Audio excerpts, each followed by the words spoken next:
All right, welcome everybody. Thanks for sticking around. We'll have Danny White come up here and give an opening statement, take some questions, and get this thing started. Danny.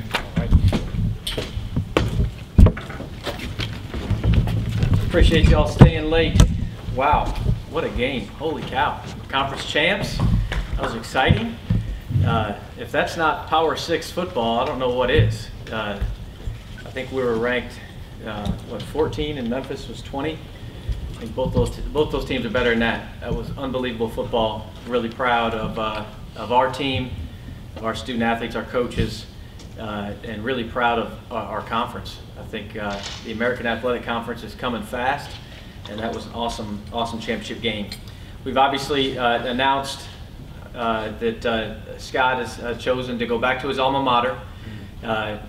Very difficult decision for him, obviously, as you saw some of the emotion here at the press conference following the game. But I can say I've been talking with Scott throughout the season, and he's been conflicted, and the reason he's been conflicted is because he sees how special a place this is.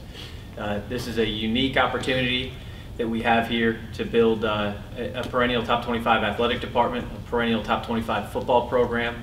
That's the charge. The charge hasn't changed. We're still the fastest growing university and the fastest growing city in America with the best recruiting base. This place has more potential, I think, than any athletic department in the country.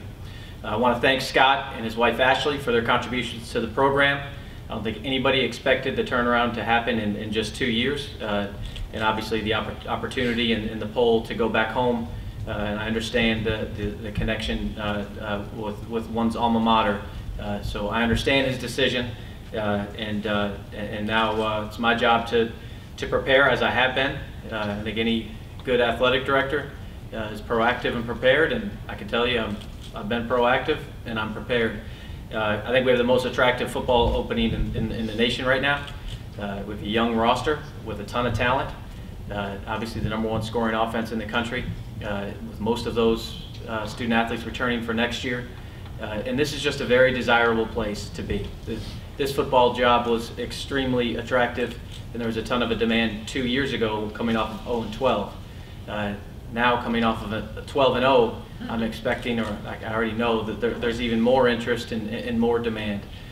So I will meet with, I'm going to conduct a national search, and I'm going to meet with our team here shortly. I just spoke to the whole team, and right now they're voting on team reps that I'll meet with. Same thing I did the last time. I had to do that over video conference from Buffalo.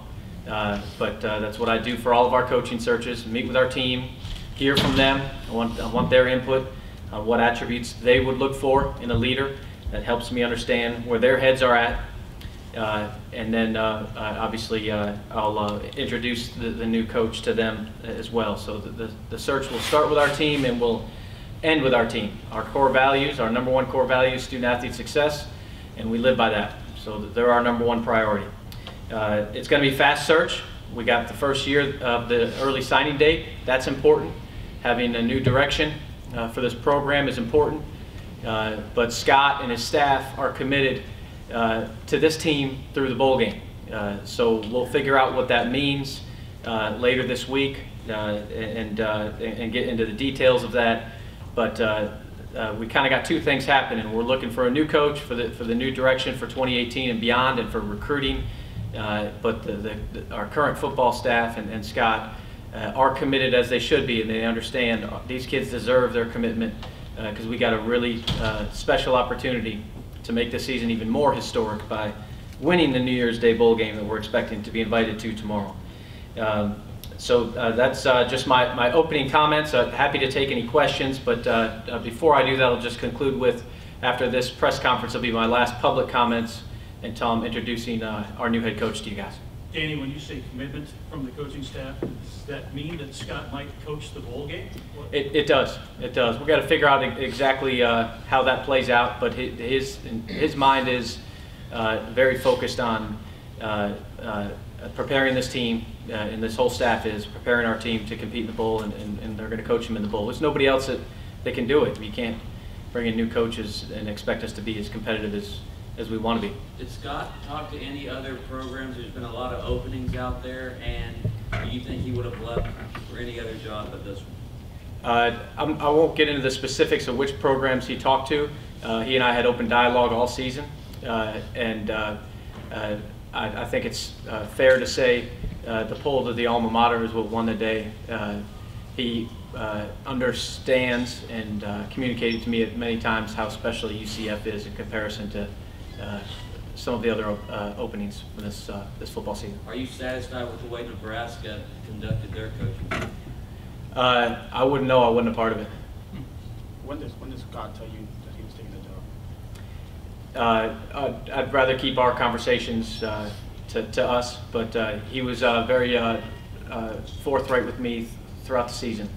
You know, and I started the conversation probably in early October when we both realized we're a heck of a lot better than we should be in year 2, and I kind of figured there'd be some interest. Do you think Nebraska's AD should have been speaking publicly about Scott while he was still coaching?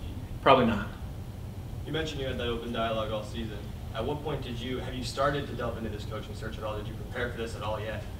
I've been preparing for weeks. Danny, just on the possibility. Long before I knew if he was going to leave or not, I've been preparing.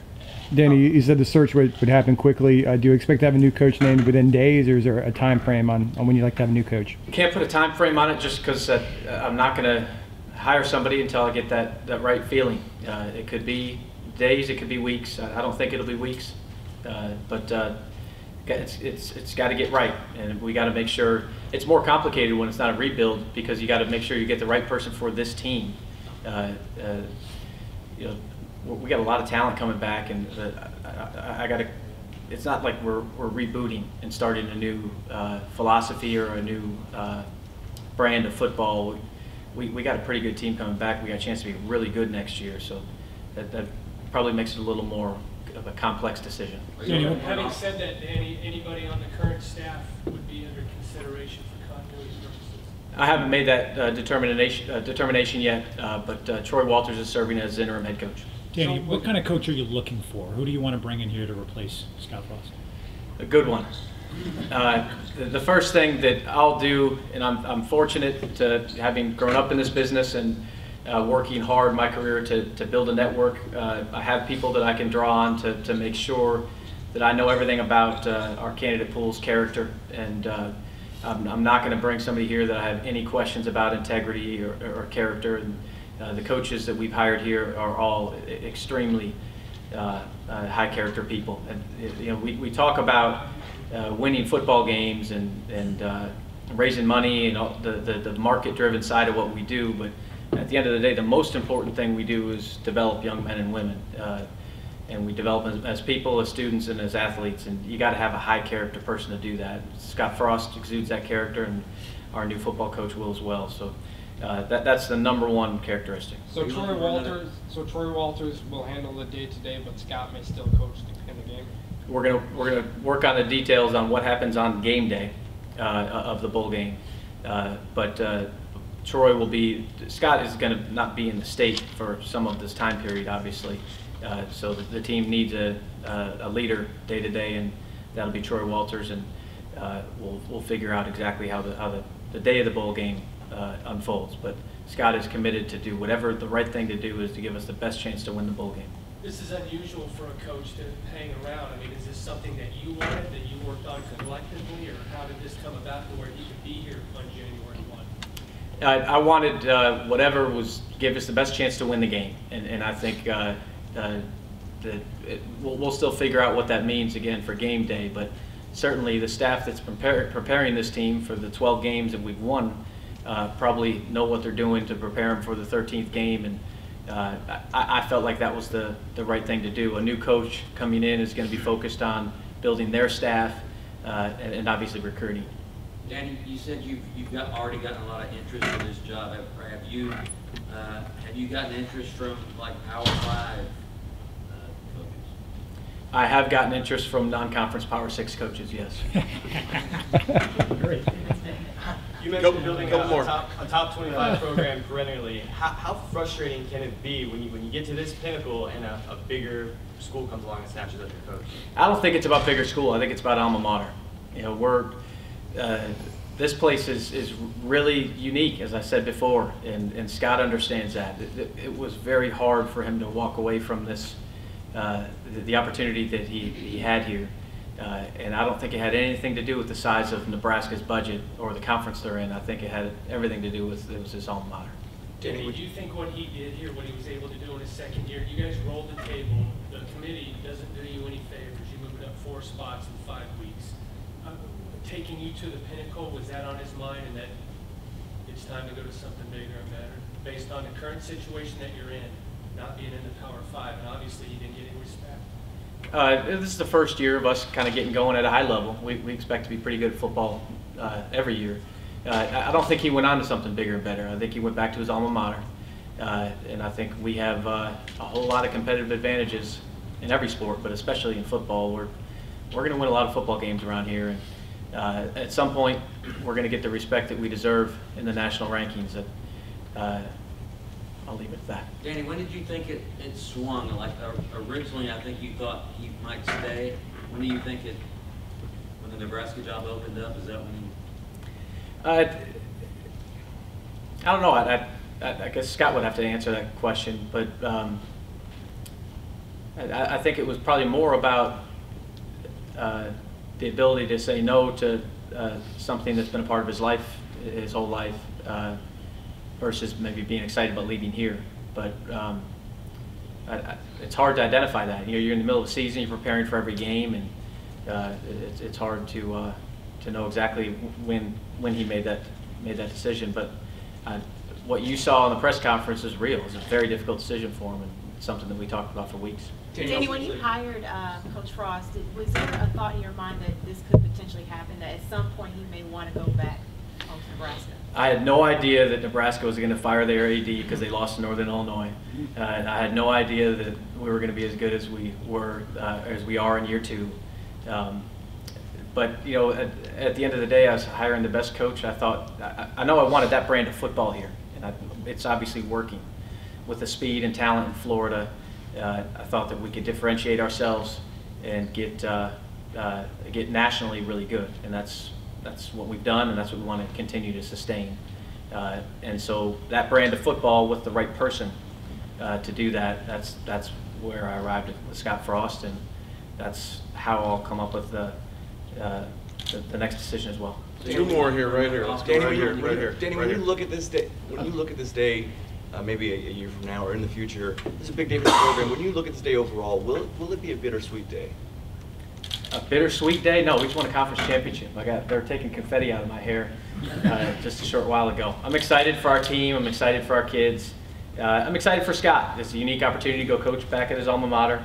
And we'll turn the page on this tomorrow, and we'll start focusing on preparing for a bowl game once we find out for sure which one that'll be.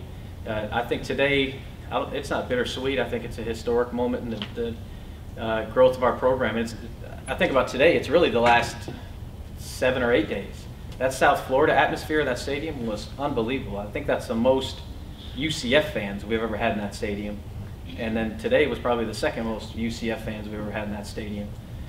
So I think that was this whole week has been a great step as a program towards where we want to be. That thing should be sold out on a season ticket basis, and we're going to keep grinding until that happens. Will you look for another offensive-minded coach?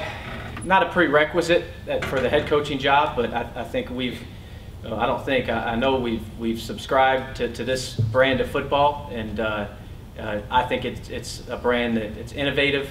That's what UCF is as a university. We're innovative. We're forward-thinking. It's exciting to watch. It's fun for our kids to play. I know most high school kids in the state of Florida already run it in high school, and they like it too. So we're going to continue to play this way. But whether the head coach has an offensive background or a defensive background, I don't want to kind of box myself in terms of, I don't want to limit the search that way necessarily. Danny, thank you. All right, thank you all for being here.